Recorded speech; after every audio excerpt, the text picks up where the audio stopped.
Hello and welcome back to Still Eligible. I am Jack. Pat is virtually across from me. We just got back from Montana. I don't know if this quality is horrible or if it's great. We're using headphones, no microphones, and we are excited to talk to you about Montana. The game this week, I couldn't even stand to be in the same state as Pat. Let's get into it.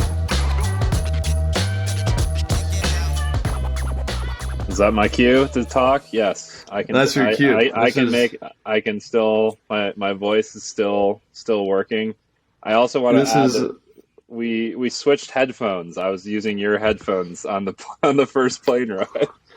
I had no idea how that happened. You came up to me and you're like, "Here are your headphones." When we got to Denver, and I was like, "Did I drop these on the plane? What happened here?" I don't know how we managed to switch headphones. I guess we have the same ones, so that's part of it. We have the same ones. It used to happen a lot more often, but we've gotten better. But yeah, nice little fun plane story for you there. But yeah, we are in separate states. I'm in my parents' basement, so as am I. Yeah, it's good. It's good to be back home. Big week for us. I mean, this is one thing that I thought of earlier that's pretty cool is this is weird. This is different. We've never done this. We've obviously interviewed people through this before, never talked to each other virtually. Normally, every podcast prior to this has been in person, but I thought it was cool because when we were planning Still Eligible, obviously it comes full circle. This is a big week for us.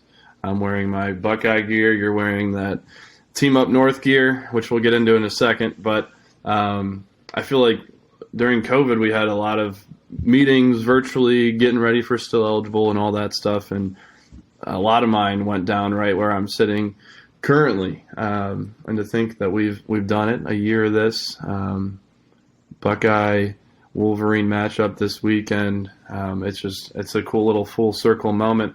Never did I think I was going to be recording a podcast in my parents' basement. I'm sure they didn't either, but here we are, and yeah, full circle. Hey, at least you're getting paid for it, right?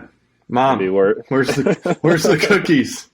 Where's the cookies? I came home and she made barbecue pulled pork chicken something or other sandwiches last night. Some fudge little ice cream brownie dessert, cookies, trail mix. Oh my, we've eat unhealthy every week, but this might be the worst of it. Yeah, I was looking forward to having a healthier week, but I also, my brother's wife used to work for a candy company, so when I got here, there was a lot of candy. Totally. Just out in the open, so I don't think this is going to be my healthiest week. I'm going to go for a few walks. That's my hike for the week. We've started implementing a hike 12 weeks in. Well, we did two hikes in 2 weeks. Yeah.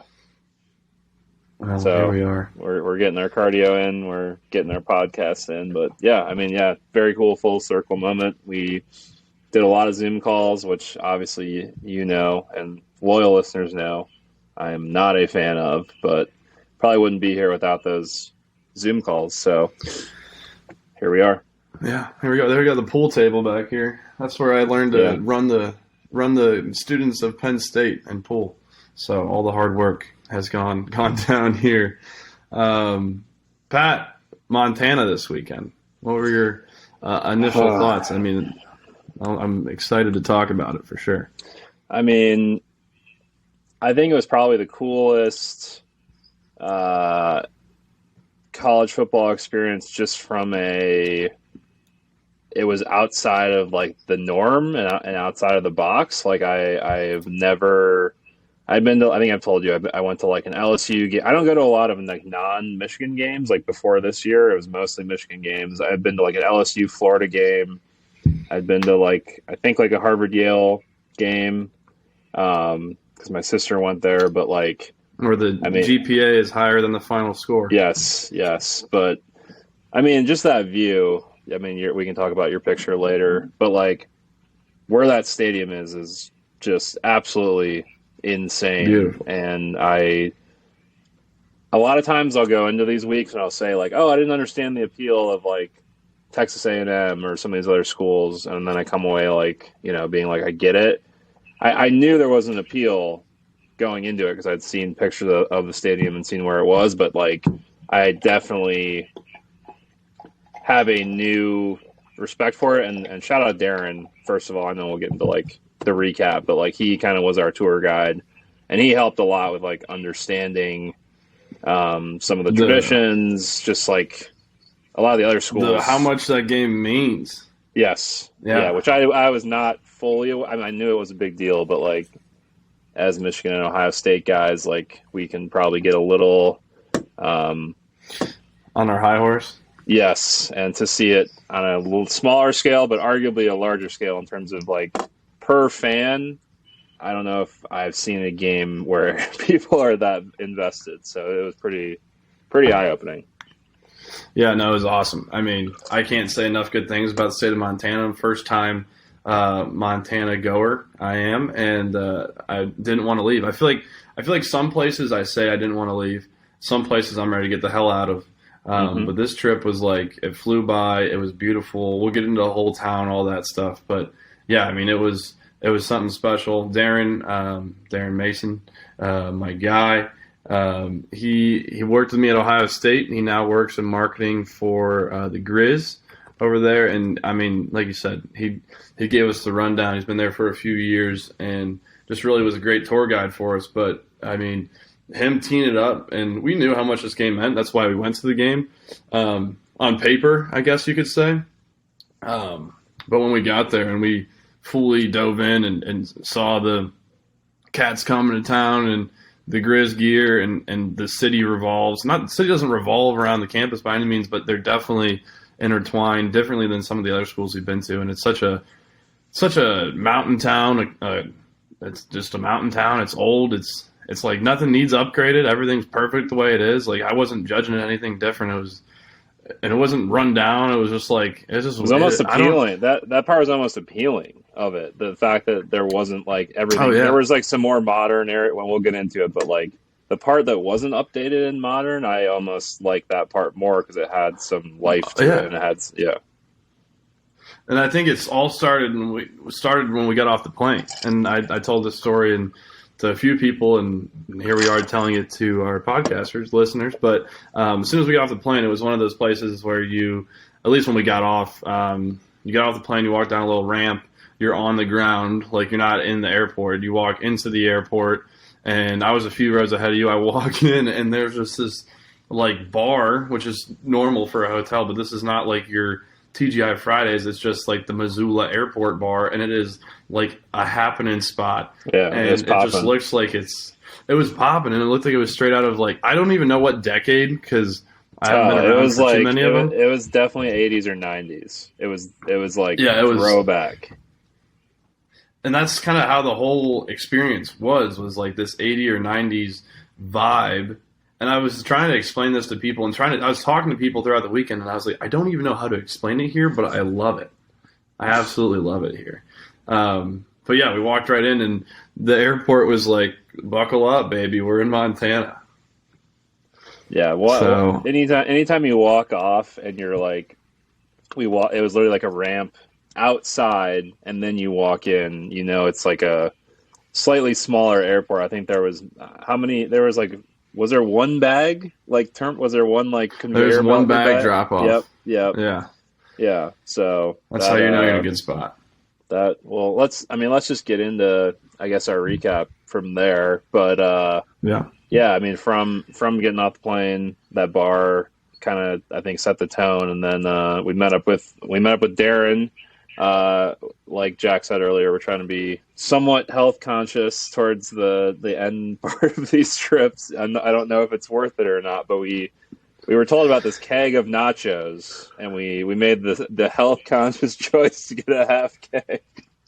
A half keg, which it comes still out. was way too much. We didn't even put a dent in it. It was literally the size of a mountain, and. Yeah, the normal full-size version comes out on the top of a keg. They like cut a keg top and they fill the thing with nachos. We got some bison on there. It was a nice little kick to her, and it was me, you, and Darren, and we didn't touch it. We came in and we were talking to Todd, who works there, the GM there, and he's like, I've never seen two guys put down a full order. I was like, well, Todd, you haven't seen us in action. Yeah. We like to eat, and also we do this for a living. We go to a new school every week and eat like shit, and we're pretty good at it. And yeah, sure enough, we ordered the half size. We're like, well, this will be a nice warm up for the full one. We never came back for the full one because we barely even touched the half barrel. So, oof, good meal though. Got us going. Right step. Yeah, I think my pants. I mean, they're feeling pretty tight all the time right now. They would have been feeling especially tight had we done the full keg. So I'm glad that we did not. The food all weekend, I will say, not to jump ahead, but we found a couple spots that were just like very solid. Like I was very happy with the food all weekend. So I think we got in a little bit later. I know we did our typical kind of got our merch, which was fun. They're having supply chain issues, which was interesting because there was like all small shirts at one store. So I was like, "You guys have any of these shirts?" They're like, "What you see is what you get. Like we can't physically get it." So that was. And I was like, I need a beanie, or at least I thought I needed a beanie. I didn't end up wearing it, but bought a beanie. I saw these beanies on the counter. I was like, I gotta get one of those. And the girls that were working at that store were like, "Yeah, some lady pre-ordered 60. There's none left." I was like, "Oh, good. Yeah, yeah. There's always, every single trip there. I've learned there's like three. There's at least like three. Even in Montana, there's at least like three merch stores, and you find like one thing you want at one, and then you got to go to the other one to like find. Like I wanted a sweatshirt, but they didn't have it, and I'd go to the other one, and then it's just like the amount that these schools you just like go back merch, and forth. Yeah. The amount that these schools make on merchandise, and obviously the bigger, like the Ohio States and Michigans, we saw it up close, but I mean, it's just literally wild. So that, I mean, I've just learned that you're never going to find everything you want at the first store. I think the Texas A&M one was the outlier because we did get everything at that one store, but also it was like two separate. This is the biggest store in the country. Yeah. So we're getting better. We're getting better at that. But yeah, I mean, I feel like I'm trying to remember if we did anything in between that. We just kind of did the facilities tour with Darren after we kind of walked around and he finished up some work, and that was awesome. I mean, seeing it for the first time was very cool. Yeah, we've been on a few facility. I mean, most of the schools we've been to, we've been on facility tours, and it's funny because it goes back to the standard of Montana, and obviously, like you said, you know, their income maybe a little bit less than some of these bigger schools and whatever, and we knew that going into it, and I wasn't disappointed by any means, but it was awesome, just like going around. And I think the first thing that stuck out to both of us was walking the hallway in the basketball arena, and they had these posters, the team posters for every sport from throughout the years, and they're just like, there's like a theme to them, and you know, some of them they're dressed up with like, I think guns and stuff. Like you go to like Cedar Point, or you go to the fair, and you know, you dress up in like the old cowboy costumes. Like they had a team photo wearing, like, the rules and the regulations around Montana athletics are just, let's just get shit done. Let's have fun doing it. Yep. Yeah. I don't think they really do. I mean, I've seen like some, like, just because there's some restaurants in Ann Arbor that, I mean, hopefully we'll go to a few, but have some of those older posters. But like even up until like, I don't know, like the 90s and 2000s, I feel like they're all like the same thing. So to see like a theme, like some teams will do like the theme shoots nowadays, but I don't know if it always makes it on the posters. To see like themed posters each year from all these different schools was kind of just like, oh yeah, I mean, they kind of just do what they want, and as long as it's not like too offensive, it's all good. It's good to go. It was kind of like walking down the evolution of Photoshop too, because you saw like how they were just used to be all these photos, and then there was like one of my favorites was like the mountain in the background, and like I'm not a Photoshop guy. We've been there, but nope. It's like the fading like photo of the football player like over the mountain, like in his Heisman pose or whatever, and it's just like. It's like corny, like Seventh Heaven Photoshop meets like Montana.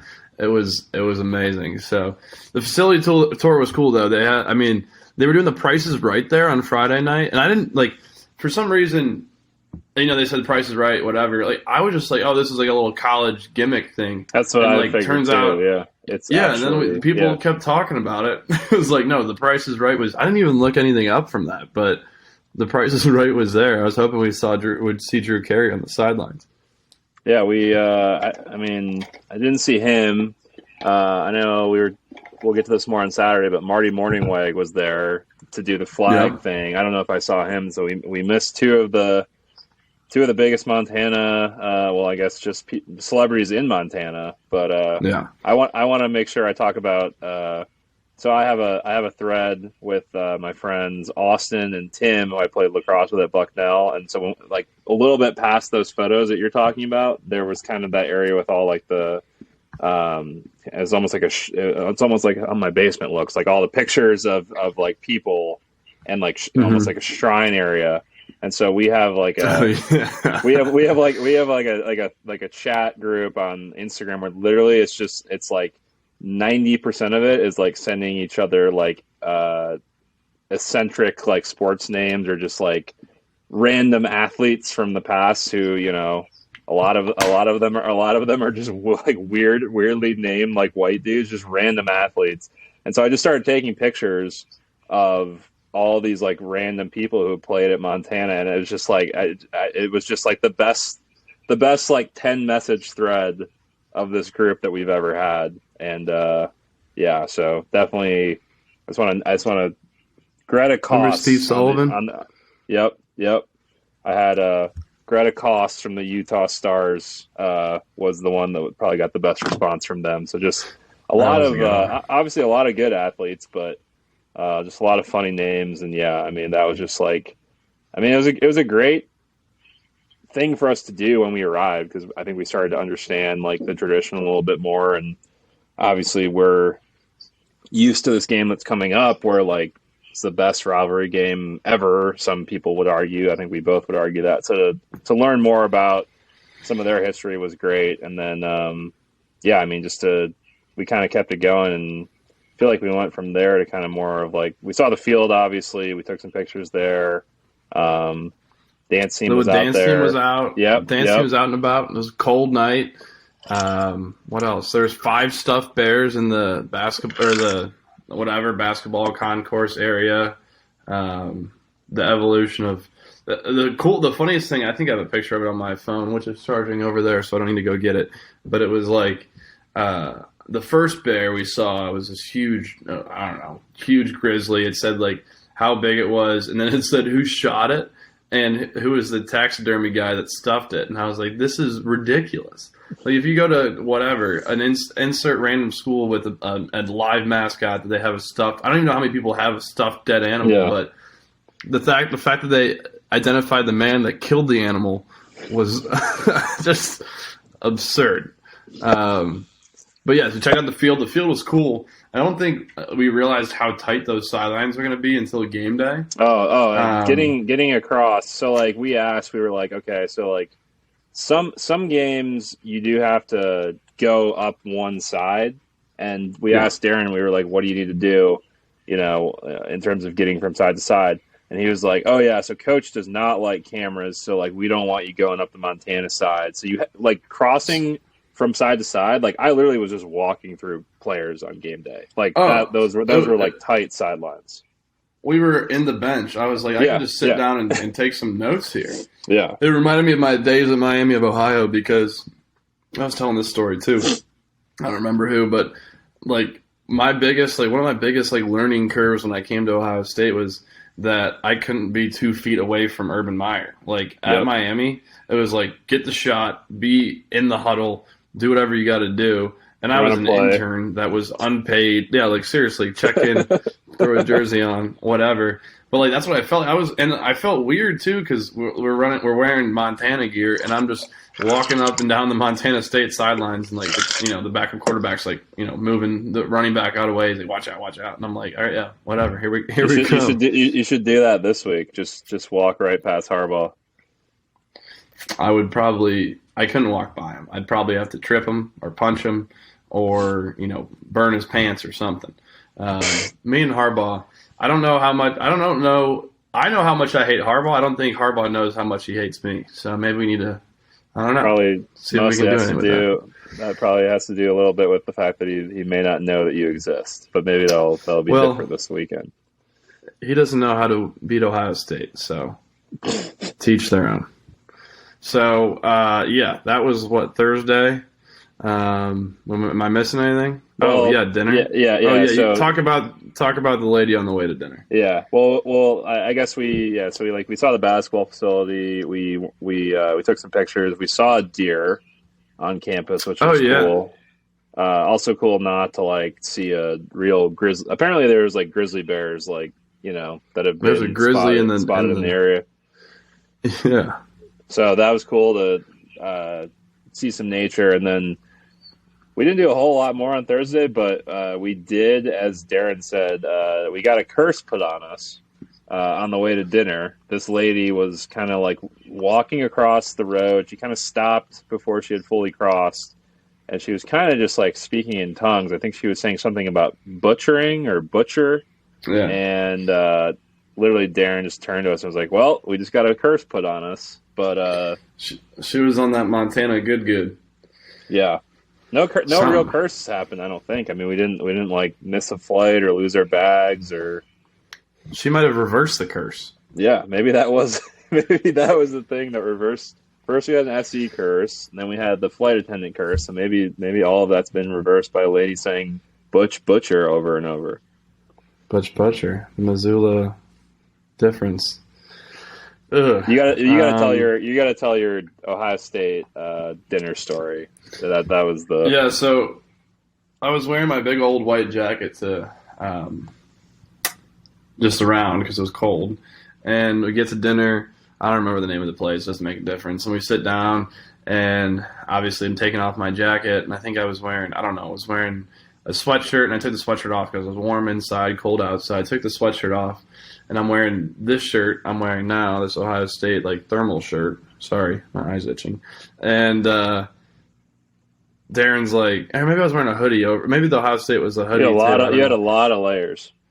I was layered up. It's cold in Missoula. Yeah. I was wearing a Ohio State sweatshirt, and then he's like, you should take that off. He's like, people around here aren't really don't really like Ohio State. And I was like, why? That was very confusing to me. I mean, obviously a lot of people don't like Ohio State, but I was like, we're in Montana. And he's like, game day, college game day. They were pushing hard for college game day for a few weeks to get game day there. And, they got us. But I was like, oh, okay. They've never had game day. They want a game day. This is a top 7 matchup, Brawl of the Wild, which is a sick name. And best name. Sickest name of any game, I think. That's unreal. Absolutely. Yeah. Absolutely. And so I take off the sweatshirt. Then I'm wearing this underneath the sweatshirt. And then I'm like, all right, well, take this off because I got one more layer underneath it. And I thought I was wearing my long sleeve, Chargers, whatever. Shout out Farkas, long sleeve, whatever. It's all right, take it off. I'm wearing a Montana hat. And I take that off, and there's a bright scarlet shirt with the Buckeye logo on it. I'm like, you know what? I'm out of luck. I'm just going to wear this, and it is what it is. So I don't think I got any beef that night, but I'm sure a few people looked at me and were like, that guy sucks. Yeah, so. you were like a Russian doll of Ohio State merch. Those little not bobblehead, but it's the whatever you call it. You open it up and there's another layer every time. Yep. Yeah, so that was dinner. Dinner was good. I don't remember. I got the shrimp mac and cheese Alfredo deal. That was pretty solid that was a staple at whatever the name of that place was. Yeah, so. No, I had a burger when we first. I didn't eat super crazy on this trip, but everything I had, and we'll get into I guess probably I would say our favorite food experience. I don't want to speak on your behalf, but that was basically Thursday. No. We were tired, kind of hit the hay, and then we were told to get breakfast burritos because the plan was hiking Friday, so we kind of carbo loaded for that, and they were. I mean, some of the best I've ever had because I've never had one with that Chipotle aioli on it. I've had lunch things with Chipotle aioli, but not breakfast. No, yeah, those burritos are money. What was the name? Do you remember the name of that place? Market on Front, I believe. Market on Front. We went there about 19 times Yeah, in the course yeah. of 3 days. Our expenses are basically just all Market on Front, but it was really good. I mean, one of the better breakfast burritos I've ever had. So check it out if That you're is the ever breakfast. in town. Yeah. The breakfast burrito spot of choice. I had so many points by the end of the weekend that I earned a free cookie, which I did not cash in on. But Next time, someone can go use my points if they end up in Missoula. So we did that, and then we hit the hike. Darren met us for the hike after he did his little morning run through, and weather wasn't great. It was a sweet hike though.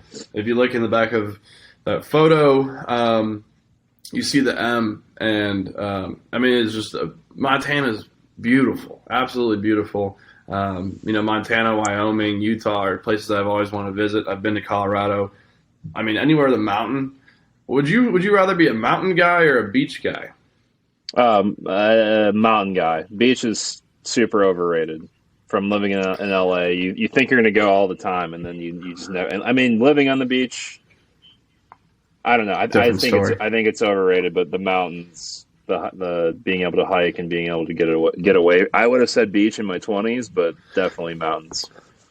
I mean, I think it's a tales all the time. It's a tough question because I think that there's not a wrong answer to that, but it's hard to beat. It's hard to beat the mountains. It's hard to beat the mountains. You're out there and the thin air, the cool air, the brisk air. You're just like, it feels beautiful, whatever. So we hiked the mountain. It was cool little, what do they call it, switchbacks, boom, boom, boom, all the way up. Darren was saying that people, take their lunch breaks and go hike it, or take their lunch up there and hike it. And a beautiful view of the city, the campus, other mountains. Just seeing for miles up there, and it wasn't necessarily the hardest hike by any means, but it was definitely worth getting up there. Then we get to the top, and it was such overcast, gloomy day, and there was fog and clouds. And at one point, we were at the M, and you just see this gust of fog coming in, and we're like, all right, well, we should take a picture, with the stadium in the background before this comes, and then turn around, and it's literally covering the entire city of Missoula and the stadium and everything. And we couldn't see past 25 yards in front of us, where 10 seconds before we could see for miles. And then it did a down and back. It didn't even go all the way through. It went and came back, and it was sweet. I got a video of it somewhere, and it was just I don't know. It was a good view, and I don't know. It just being out there, being out in the mountains. I mean, I guess you could say this about the ocean too, but definitely being out in the mountains, it just makes you realize how small we really are and how big the world is. And I know that's probably stupid and corny to say, but it was just you feel so small when you're out there. This is unreal. Yeah, I mean the trains going by, just everything looks tiny. We weren't that high up, but it was the perspective of it was crazy. And I mean, we're both I guess we started doing it pretty late in these trips, but we both like hiking and we both like climbing and kind of getting outside. So it was definitely not the longest hike by any means, but I wasn't wearing the right shoes, so the hike down was a lot harder for me. But I mean, we made a little video in the morning and took some pictures, and I mean, it was definitely nice to get out and see the stadium too. From that angle was wild. There's some a little bit of snow up there, a little bit of flavor. I mean, we've been all over the country this year, but it was nice to see some snow. You miss some snow once you're not around it, I guess, kind of. But we were not ready to leave, but ready to get away from the snow. But mountain was cool. And then you want to talk about the next thing? I know you're excited to talk about it. Yeah. Well, you signed us up for axe throwing, which we had never done. So that got added to our list. And I'll be honest, I was terrified because I have seen some horror story videos of people throwing the axe and the axe comes back and hits them or whatever. So I was like, that's going to be me. I'm going to not throw the axe correctly, and I'm going to get hit with an axe. But I agreed to do it. And I think on our way, we got food after and then went to the axe throwing. And on our way, we get in and we got in an Uber. And I was kind of looking down when I got in and just was like, hey, how's it going? Yeah, Uber for Pat. And then I think you either said something or I looked up and there was just a dog in the Uber. and the dog's name was Timber. Yeah, that was my first. I think that was my first dog in an Uber situation. So Dog that in made me Uber? happy. Yeah. Yeah, shout out Timber. No, the axe throwing was cool. I mean, the idea. I mean, they have axe throwing everywhere. I was with my mom when she threw axes. I've seen people throw axes. I've never done it, and it was cool. It was something different. And like I said, when in Rome, you do as the Romans do, and when in Montana, you throw axes. And yeah, I don't know. It didn't take too long for us to pick up. I mean, No, I feel like you got it. And I had a phase where I could not, like, I started to get it, then I lost it, and then I think towards the end I was doing pretty well. But I think you caught on quicker than I did. But I was not. I will say, like, I'm not a big fan of doing. I think you're more willing to do crazy stuff than I am. But like, this was something where right away I was like, oh yeah, okay, I'm coordinated. I'm not going to throw this axe and have it hit me in the face. So it was fun. I mean, yeah, that would not be. It was cool because they had. I mean, just like any, you can turn anything into a drinking game if you try hard enough. But they had a bunch of different axe throwing games. It was BYOB. First of all, people were slamming some drinks next to us. But there was a bunch of different games, like whatever. There was like blackjack. There was the around the world. There was a bunch of different cool stuff. So if you ever have the opportunity to throw some axes, highly recommend it. So that was cool. And then we went to dinner that night. We went to the meetings of the minds, if you will. Yes. With some Montana State people and some Montana people. Great meal. What was that? I don't know. Was that a hotel or something like that? But I think it was a hotel. Well, we also had Timber for a second time. The dog. Oh yes. We got him again. We got him. We were like, all right. Well, there must not be a ton of Uber drivers in this town because the dog was not driving. But 2 for 2. He was in the passenger seat, which made me super happy. But yeah, we sat down, had a nice little meal. One of the nicer meals we've had, considering we didn't really pay for it. So shout out Todd. When we got in the Uber, the guy was like, the first time we got in the Uber with Timber, he's like, hey, there's a dog in here. Is that cool with you guys? And we're like, yeah, that's cool. Whatever. And then we were walking out of our place, and I opened the door. I was like, there better not be a dog in here. The second time we got in this Uber. And he started laughing, whatever. But, yeah, the meal was good. And then I hit the town of Missoula. And, wow. This is something that, I mean, I'm sure it's wild every weekend, but it was definitely probably heightened because of the game that was going on. And it was everything you'd imagine and want it to be. Montana people out there. I don't know what Montana people do besides hike, fish, shoot guns, throw axes, and drink. And they're good at That's all you need. That's all you need. That is, and have some Griz cat football. But it was unreal. I went out with some of these Learfield guys, and we went to one bar. I don't remember the name of it, and we went in one door and out the other. Like, boom, boom. It was shoulder to shoulder. We were like, boom, boom, boom, coming through sideways, and we're like, that place is too packed. And, I mean, I'm like, all right, well, wherever. We're going to the next place. Go to the next place. Big bar, front bar, back bar, side bar, tons of people in there. Not as crowded, but definitely not empty by any means.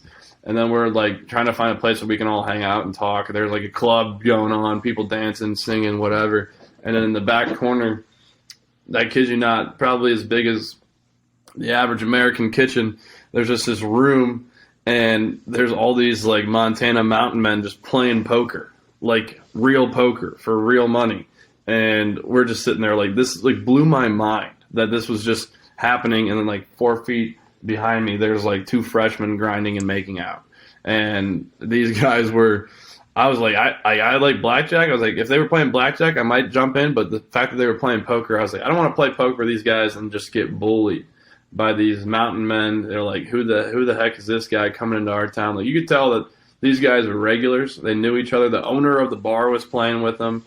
It was quite the scene. And a lot of the bars, a lot of the places in Montana have little, whether it's poker tables or slot machines or different video games, whatever it may be, like gambling.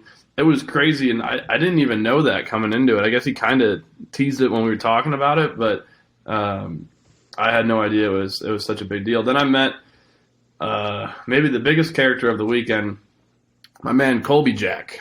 I don't really know how this meeting and conversation started, but he came up to us. We were talking to him. He said his name's Colby Jack. Like, there's no way your name is Colby Jack. Showed me his ID, and sure enough, his name is Colby Jack. And then I was like, he was a character. I mean, he was full go. He gave me his ID, and then he got on the ground and was flipping off the camera when I was taking a picture of it, which is classy, and I respect him for that. And then, sure enough, afterwards, I gave him his ID back, and then he came back up. He's like, "Where's my ID?" He lost his ID, and like he was like, I was like, I checked all my pockets, I checked my wallet, I checked everything. Like, my name's Jack, not Colby Jack. I don't think I would have got that mixed up. A nice little man bun in his driver's license, and he lost his ID, and I don't think he gave a shit that he lost his ID. He didn't have a care in the world and was just carrying on with his day, and he was there participating in some drinking heavily. And sure enough, I thought that was the last of Colby Jack. And we could talk about. We wanted to talk about the photo in detail now, but posted that photo of the stadium and all that stuff, and it got a lot of love, a lot of looks. And I get a response. I wasn't looking at all the responses, but he said also everyone's got to do the drinking challenge at least once. One shot of whatever liquor per switchback. Switchbacks are down and backs all the way up to the M. And I was like, this kid. I was like, please tell me you're the Colby Jack that I met the other night. And sure enough, it was.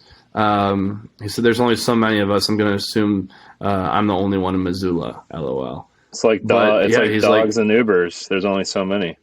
There's only so many, and they're all in Missoula. And yeah, I mean, long story short, his mom named him after a cheese. And I wish I was making that up. I can't make it up. Colby Jack cheese. I'm a big cheese guy. I'm Italian. I love me some cheese. Colby Jack cheese is the most elite cheese you could possibly have on a sandwich. Also a sandwich guy.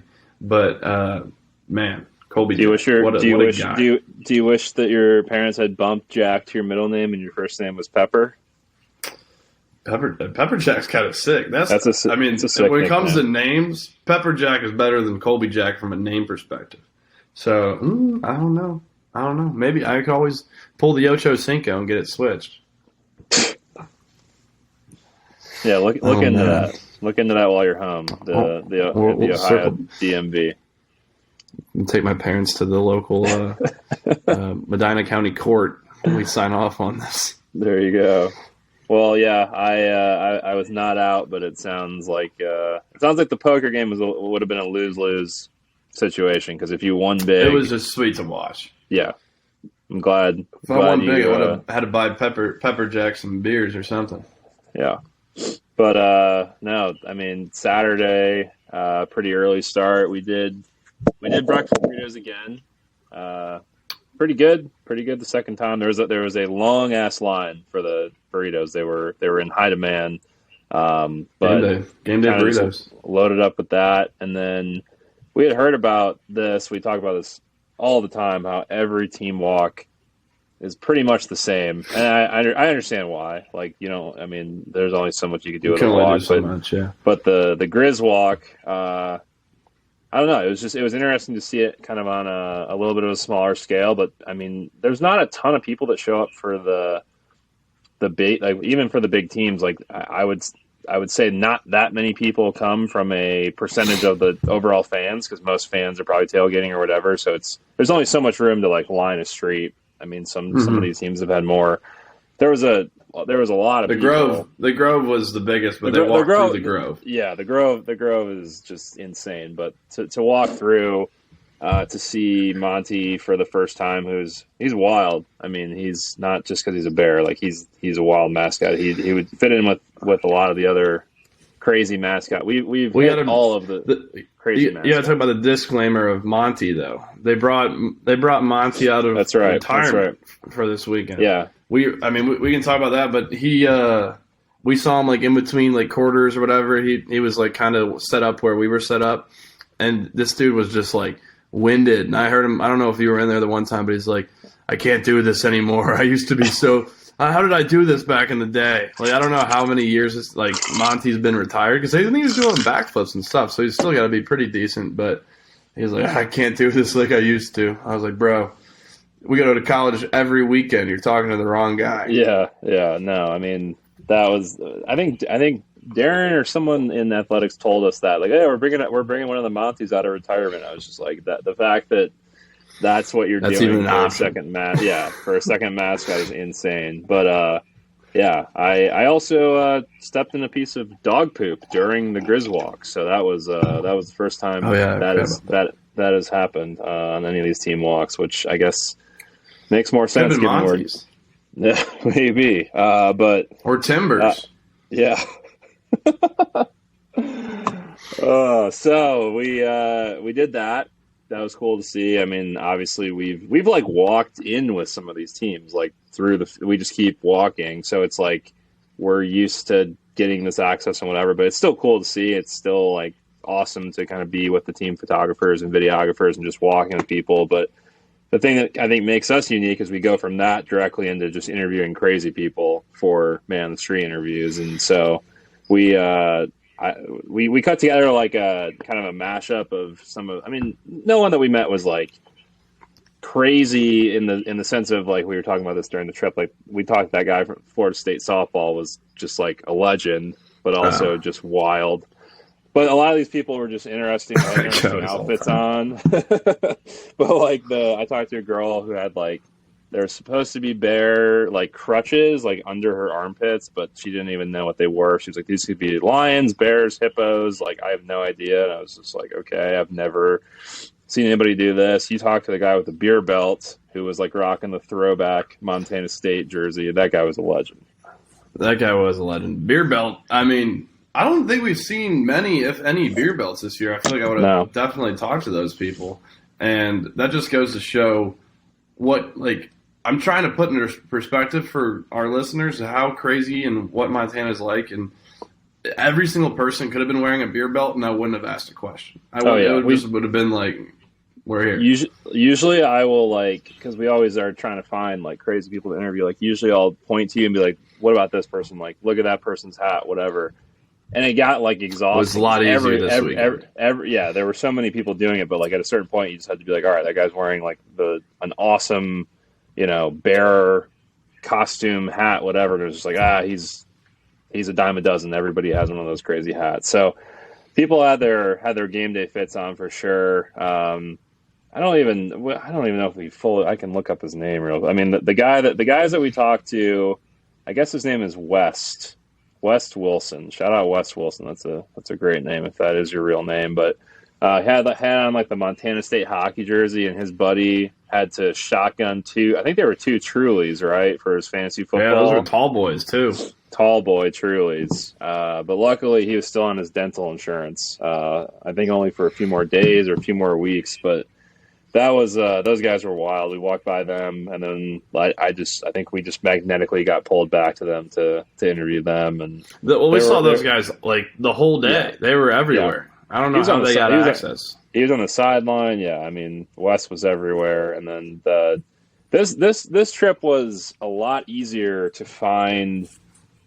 Just like not notable people, but like we just went up and down like once. And we saw all these people, and then the flag guy, the guy who was like the flag guy, the 37 flag. I think you got to tell people that about guy was that. all time. He was a legend. The 37 flag is basically very similar to, and there's different levels to it, and I don't know it ins and outs, but very similar to the 12th man tradition at Texas A&M. 37 flag. It goes to the person that wears 37 is a homegrown from Montana student athlete, and it has this rich tradition. And then the guy that we talked to was like, yeah, like I was talking to the AD, and I was like, we need to bring back some tradition. We need to bring some life around here, whatever. So he came up with the 37 flag idea, where a famous person or alumni or a former 37 raises the flag pregame with like next to like the Montana State flag or the U.S. flag or something like that. And I mean, the guy that we talked to, like we just, like you said, we just run into people, and we sure enough like find some great people along the way that help tell the story and know the ins and outs of these programs. And he was definitely the guy to talk to when it came to that. And he was showing us the Legacy 37 hat that everyone gets that raises the flag. He was grilling. He had the beard. Beard tractor. Yeah, the tap hitch trailer. Yeah, he had like a trailer with like a beer trailer trip, flowing beer trip. Yeah. I mean, every single person we saw this weekend was like just straight Montana. I mean, this game means so much to the state of Montana. It is people. Darren was telling us people come from 9 hours across the state, from eastern Montana to western Montana.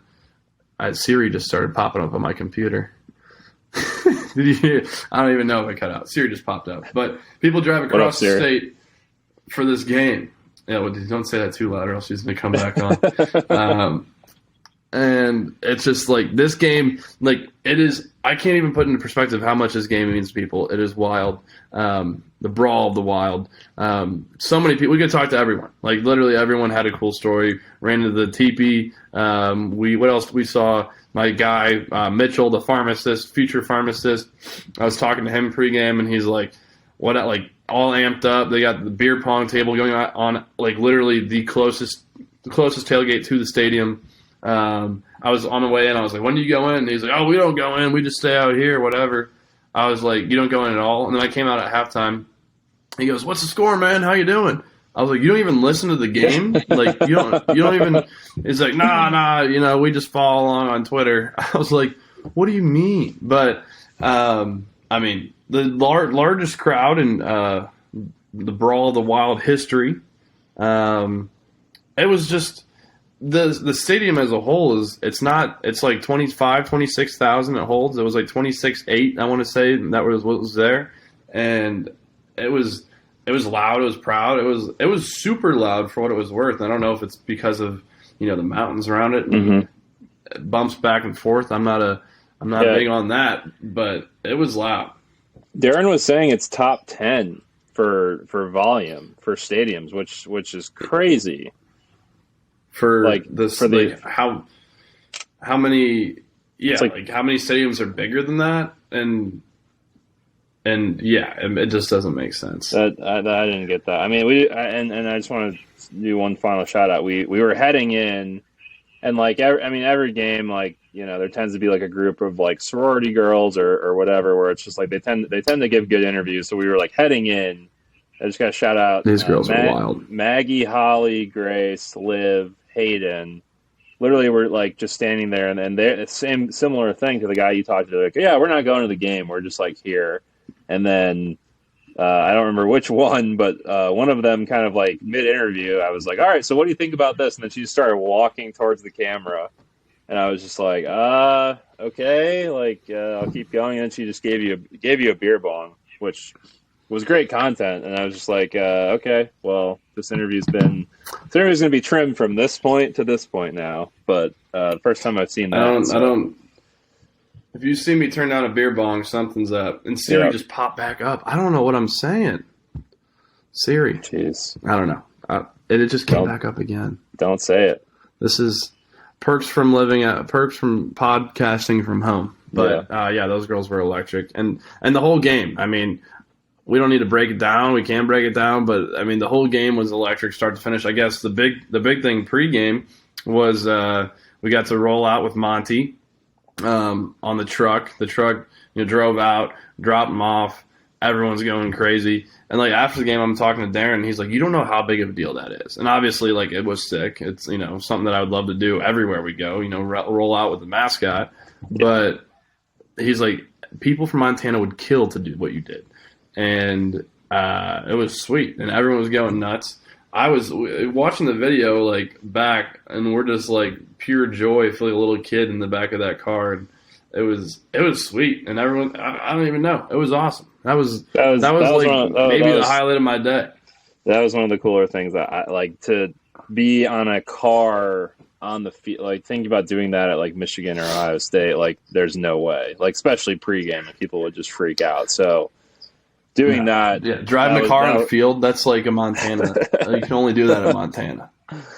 That was insane. And I mean, yeah, like we were saying, I mean, smaller, like we don't need to break down everything, but smaller scale to like a Michigan or Ohio State. But, it was like senior day, which was cool to see. Like they had the big inflatable helmet and they all ran out of it. And then Darren was telling us before, but like, I guess I wasn't fully listening. He's like, yeah, we get like 10 guys to just come like sit on it and lay on it and like decompress the air and like get it to like be sized down. And like, I literally was like walking around, to film something.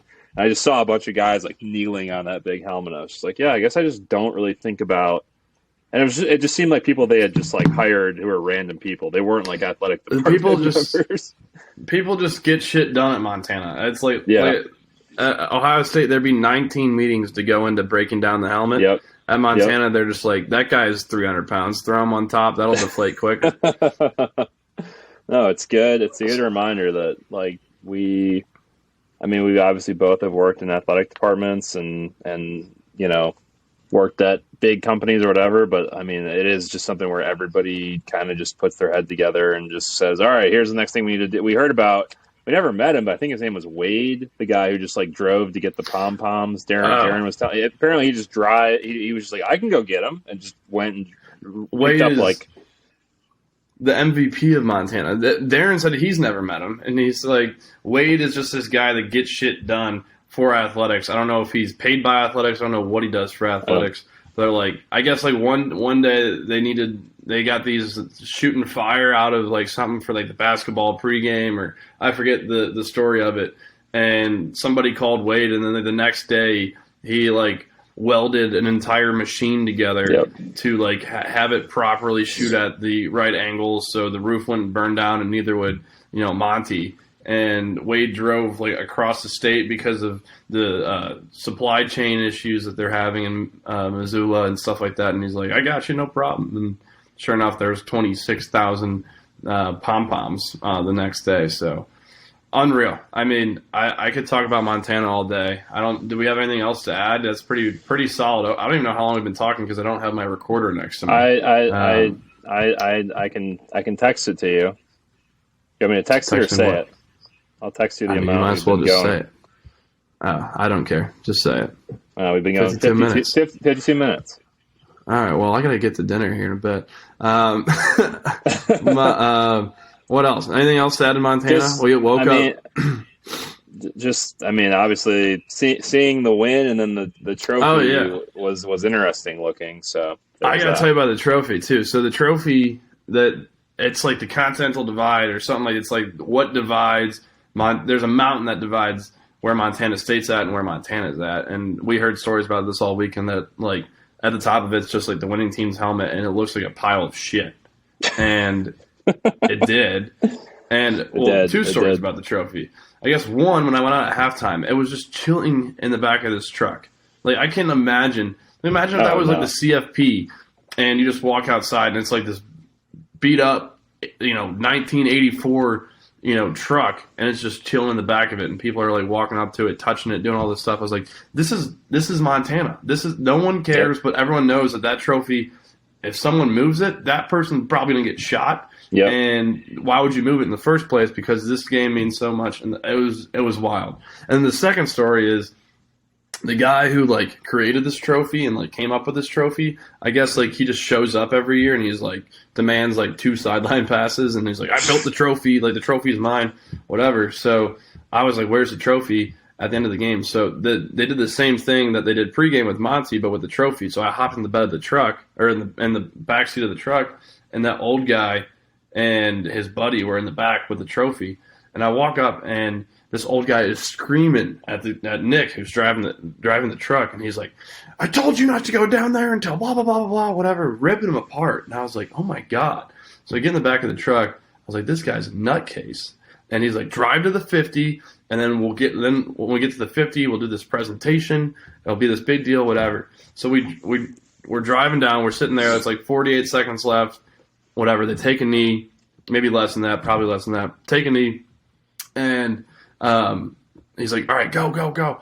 So we start driving out on the field. We make it to about the 15-yard line. As soon as they took that knee, the offensive line just hauled ass to the truck because they haven't won it in 5 years or something like that. Hauls ass to the truck, and this old dude is on the back of the truck, and he's hitting the shit out of the truck. He's like, keep going, all this stuff. And he made it to the 15, and then whatever, the team comes out. I think I got a video of it somewhere. The team is there, and he's like yelling at the players, like, wait, and they just grab it and they just disregard this guy. And then I get out of the truck. I'm like, all right, I gotta go get some videos of this, photos of this, whatever.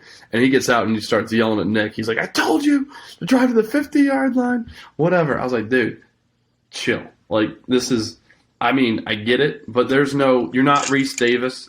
You're never gonna be Reese Davis. Just chill. And we're in Montana, the Brawl of the Wild. Just live a little, man. It's gonna be okay. The fact that it sounded like the car was on the field before the game clock hit 0, then, because they had taken the knee, right? So I think it was. Yeah, that's wild. What if the coach called a timeout and the car was just like It pulls a Lincoln Riley, tweaks out, and then they end up kicking a field goal to rub it in for points. The CFP of the FCS came out. I think Montana got a bye. If Montana State were to play, it would be in the championship game, which would be unreal. And if that is the case, then we probably need to go to wherever that's going down. Brawl of the Wild too. That would be wild. Yeah, I mean, Brawl's gone wild. Whole trip was crazy, and then as is tradition. I mean, this was our earliest flight, and I don't want to bore people with our travel stories. I guess we've been talking. Yeah, our travel stories, I think, kind of peaked with the Penn State trip in terms of, I don't think anything crazier can ever happen than that. But we were up at like 4:20 a.m. So early day. I didn't get home till like 3:30, and then obviously we're back in our respective hometowns for Thanksgiving, and then gonna get together after Thanksgiving and do a big for Michigan, Ohio State. So that's kind of where we're at. This is week 13, I want to say. 13 straight weeks, which is crazy. But we've seen it all. We've done it all. And then, you want to rip through some Preciate Ya's, and then you can head to dinner? Well, yeah, but before, we got to talk about my picture.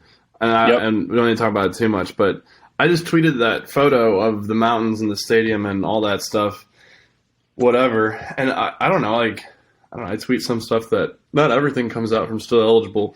And I just tweeted, Montana doesn't suck. And then that photo, got some traction on Twitter. And I was like, I don't know. A tad. I tweeted it. Yeah, well, now it's popped off. I think it got 2,000 likes since we started talking, which is just unbelievable to even say because, I don't know. Those numbers are a little bit higher than my average tweet, although I'd like to say otherwise. And I don't know. I got home yesterday. I think it was at in the morning when we left, or when I landed in Denver. It was at 2,000 likes, and that was yesterday at noon, and now it's up to 30,000 likes. And crazy. I mean, it just popped off, and I mean, one, it's just the most beautiful backdrop in college sports for sure, with those mountains in the background. People were saying is this photoshopped? I was like, first of all, I think I responded to somebody. I was like, if this was photoshopped, I'd be getting paid a lot more.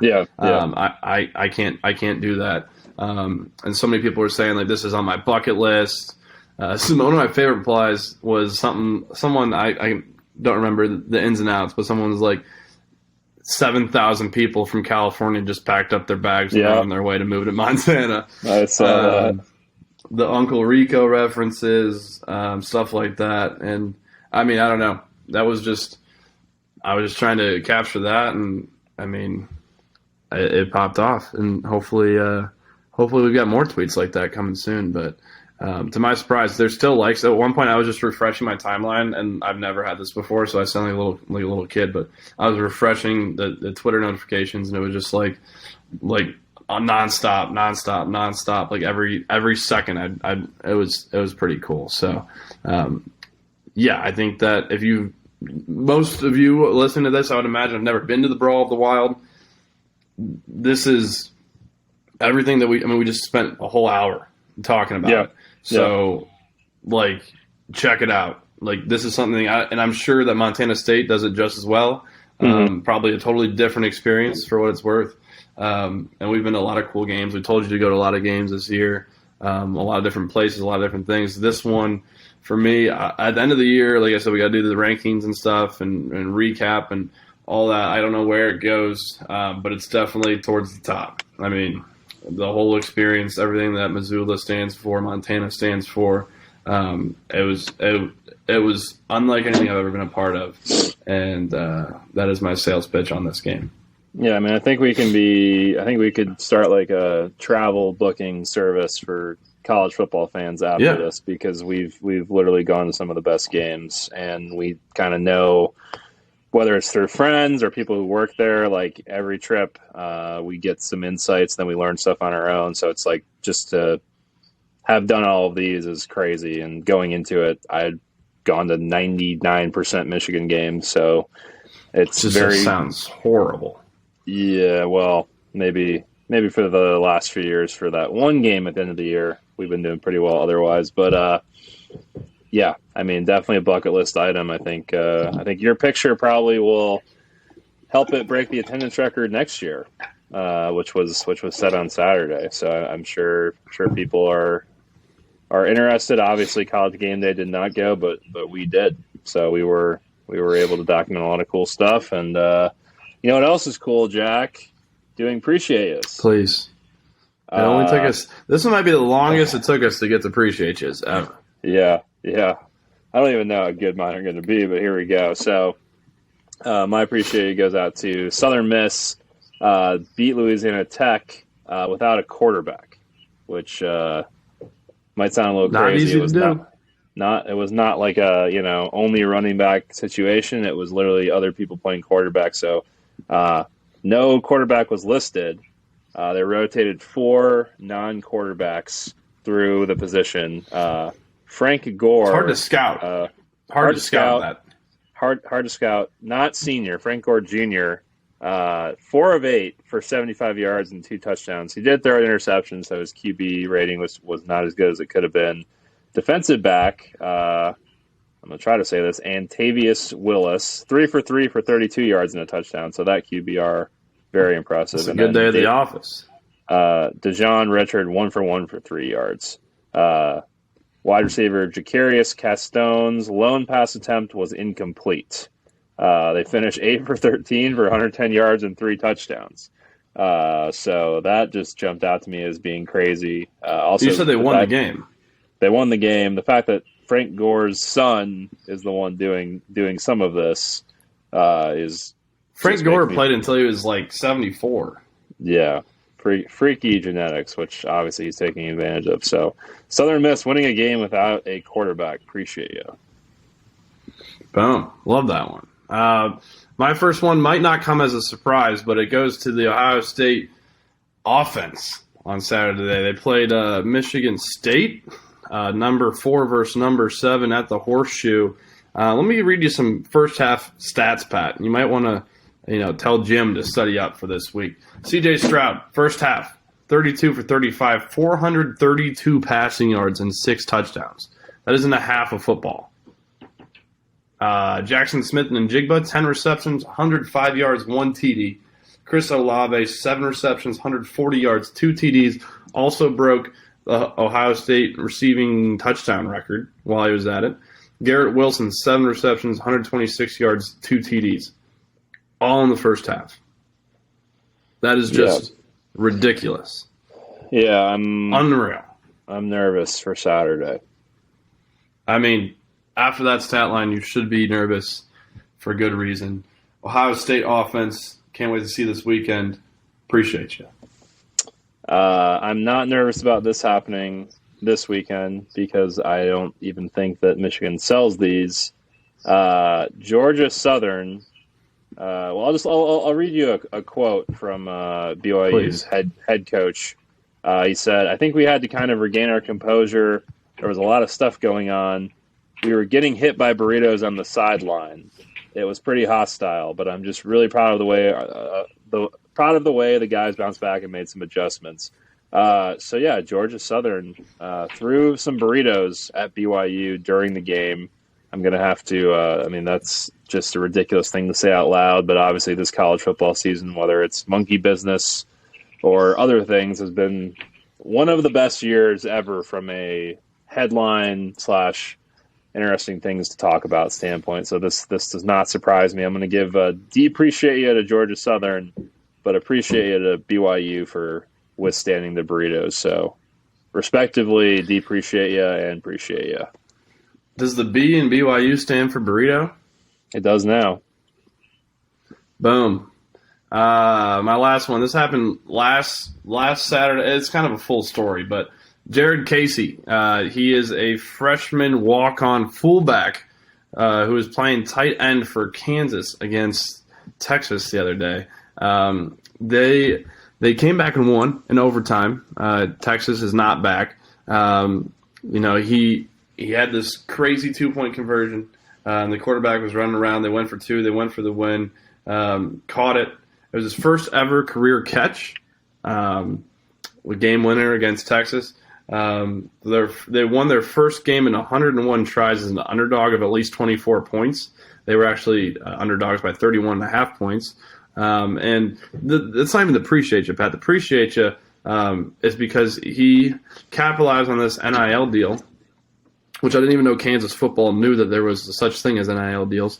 But after scoring his 2-point conversion, he had to deal with Applebee's, a commercial with Applebee's. And he says, where's the quote? He said, "You always got to go for 2." Plugging their 2 for $22 menu at Applebee's. And if you haven't seen this conversion, I know I say this all the time, but look it up on Twitter. This video is absolutely amazing. It's like the corniest thing in the world, but it is absolutely well done. A home run for Applebee's. The videos of his parents reacting, his mom's like, "Is that Jared? Is that Jared? I think that was Jared." Whatever. He did a chest bump after he scored, just fell flat on his face. It was just awesome. But the Applebee's commercial is immaculate. I'm pretty sure Applebee's, you can go in there with $6 and get hammered. So whatever, 2 for 22, add another 6 on top of that, $28. Tip your waiters and waitresses. Appreciate you. You can also probably find podcast guests there and Chili's. Good place to find talent, I guess. So Chili's and Applebee's is basically the same thing. Basically, that's why I had to stop myself. I almost was like, did we meet him in a Chili's or at Applebee's? And I don't think it really mattered because they're literally the same. But I mean, you want to talk a little bit about the game and then we'll wrap it up. Yeah. What was that beep? Did you hear that beep? No. Is that your I'm hearing fire alarm? No.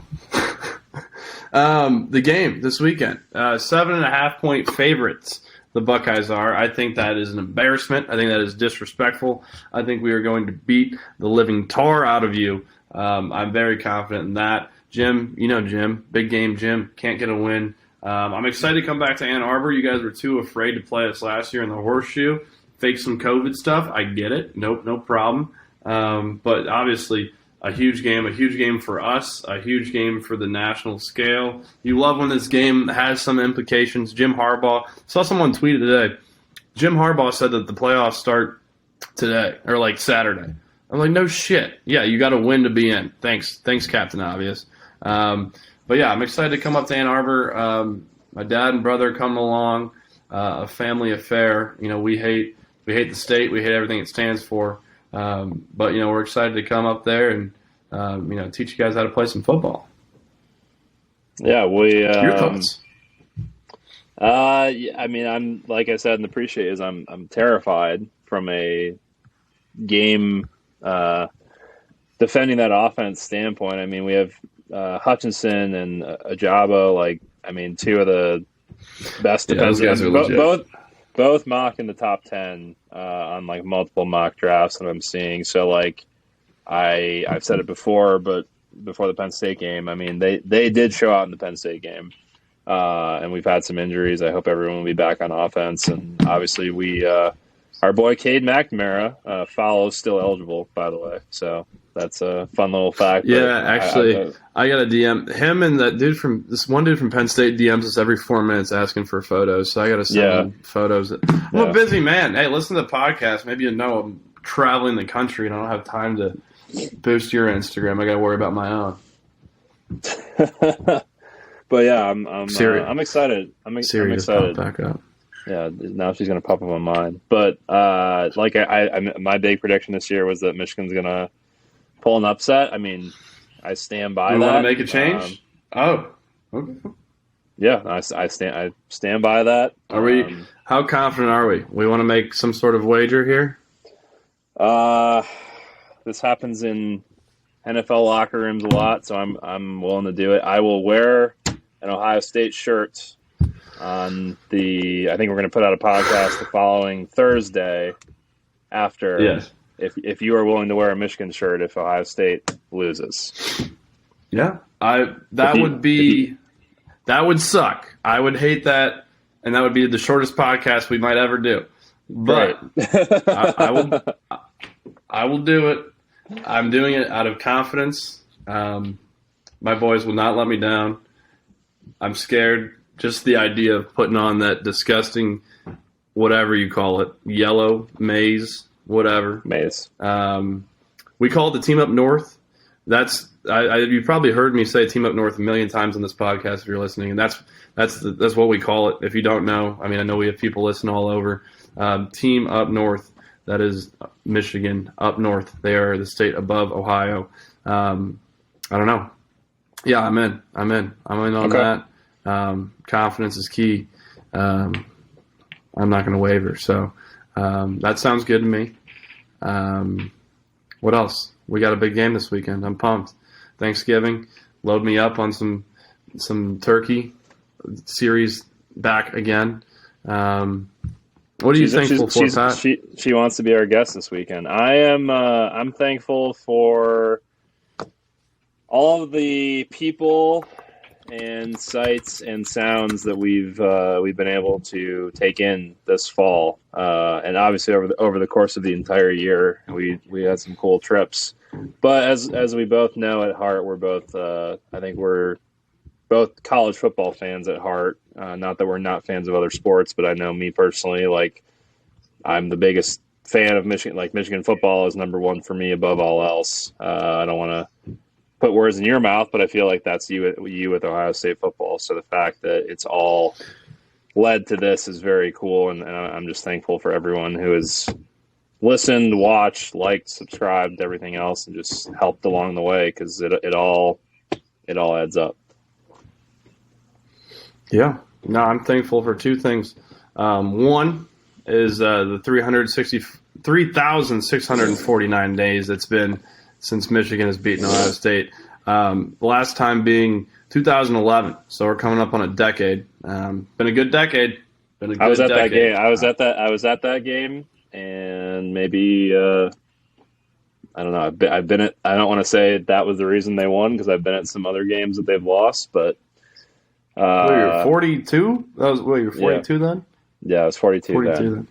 But yeah, hopefully I am a good luck charm, but we'll see, I guess. So yeah, I'm thankful for that, and then I'm also thankful for a man by the name of William Braswell. He's changed my life for the better, and I don't know what kind of man I would be today if it weren't for him. So Braswell, I'm thankful for you. There you go. Dogs win again. Dogs win again. He texted me. I don't know who they beat a couple weeks ago. He texted me a few weeks ago, and it was like at 3 a.m. text, and he was like, "Dogs win again." I was like, "Yes, sir. Yes, sir." There we go. And I said, "Sir," and now Siri's popped back up in my timeline. There we go. So I think we wrap it up. Have a happy Thanksgiving, all of our listeners. We are thankful for you. I'm thankful that I have a job, unlike Dan Mullen. Rough one. That'll be interesting. SEC shakeup this fall, or the coaching carousel. We'll talk about that eventually. Love me some coaching carousel. This is again one of the craziest seasons. Also, it's going to be one of the craziest off seasons. So we'll have plenty to talk about. It'll be interesting to see who fills that Florida role. That's a huge job. I think our guy Steve Spurrier probably has something to do with that firing. You know they got to go by HBC before they fire somebody, and probably before they hire somebody. So it'll be interesting to see who they fit in there, especially with like LSU and Florida being open. and how legit Georgia and Alabama are. It's the going to SEC, be. like, you got to be able to recruit and coach and play. And oh god, that conference is scary. It is. It is. Big Ten's scary too in its own way. It is. It's going to be scary for you on Saturday. I'll tell you that. Yeah, we'll see. All right, brother. Everyone, All right. Thanks for listening to Still Eligible. This is weird. I'm going to pump in the outro music in a second. Like, follow, subscribe. This is great. Thanksgiving. This is thankful for you listening to this podcast. No Thursday podcast next week. There's no Tuesday podcast. We're traveling back Monday. We're going to drop our podcast on Thursday. If you've made it to this point, you will realize that and hopefully remember that. Be safe this holiday weekend. And we've got some big things coming up in the next 2 weeks. So we'll roll that out as time comes on. But just trust me when I say that. So, Pat, anything else? No. Have a great Thanksgiving. Thankful for you. Appreciate you. And I'll see you on Friday, I guess. Go Bucks. Go Blue.